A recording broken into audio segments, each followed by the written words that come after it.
Hi, and welcome to another one of our Insight videos. Today, we're going to be talking about one of the most exciting, more flexible, and come on, if I'm being honest, downright coolest production processes out there, Direct Metal Laser Sintering, or DMLS. It may not sound too exciting from the name alone, but DMLS is a technique that allows us to turn one of the basic rules of manufacturing, namely that as a part's complexity increases, so do machining and assembly costs, on its head. Very simply, DMLS is a process of 3D printing metals and one that helps us to produce tough metallic parts without having to go through the traditional milling, turning and grinding processes. It's capable of producing fully functional metal prototypes and end-use parts, can simplify assembly by reducing component count, and offers virtually unlimited part complexity with no additional costs. Oh yes, and if that doesn't sound exciting enough on its own, it works by blasting bits of metal with a high-power laser beam. Come on, that's pretty cool, isn't it? Well, okay, I should probably go back to in a bit more detail of the high-power laser beam bit then, shouldn't I?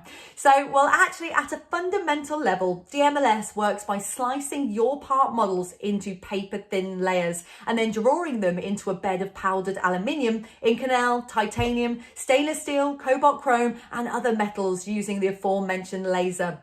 Each powdered particle is melted and fused to its neighbours one layer at a time until the part is complete. And the result is a fully dense metal product with mechanical strength and fatigue characteristics little different than, and also in some cases exceeding, one machine from comparable wrought, forged or cast material, but produced with minimal tooling costs, significantly reduced setup times and very little waste.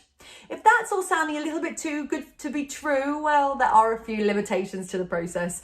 Although the technology produces fully dense parts from high-strength corrosion-resistant metals, certain part features are prone to warping and curl if not supported properly during the build processes. The design of build supports isn't something that you as a product designer or engineer necessarily need to be concerned with, but you do need to know that some shapes are exceptionally difficult to build. And by altering your part design to avoid them, you may find that costs may come down while your product quality goes up. Crossbars and overhangs, for example, can be problematic. So let's say you want to 3D print a capital T out of metal for some reason or another. You're going to need some support for that overhanging top section, or it's going to curl up like a goalpost. And that means adding bits to the build that need to be machined away after. So it's not impossible, of course, but a little less elegant than we'd like. Continuing down our letter printing idea, we also run into problems with capital B, D, R, or anything else that has a gap in the middle. Unless you make these pretty tiny, so say with holes the size of a drinking straw, then you're probably going to need supports to keep things shipshape, and removing them from the inside of a finished part is particularly tricky.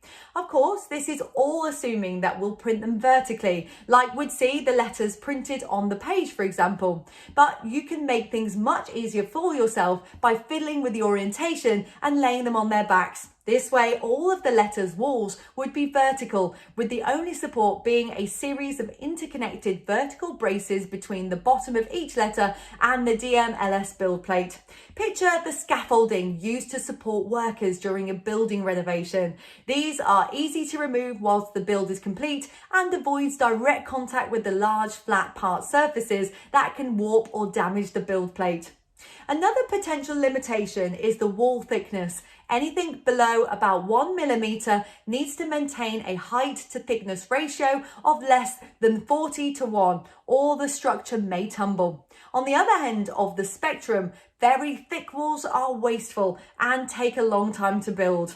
It's much better to hollow them out with a honeycomb or lattice structure, reducing material costs and processing time while still preserving strength along the way. Indeed, actually, lattice structures are one of the best tricks up our sleeves. They're virtually impossible to produce via conventional machining methods, but are fairly simple with DMLS and are tree-like structures, gently twisting seashell curves and other organic shapes, all of which are cost effective to produce with 3D printing. All that's required is a little imagination and the right CAD software.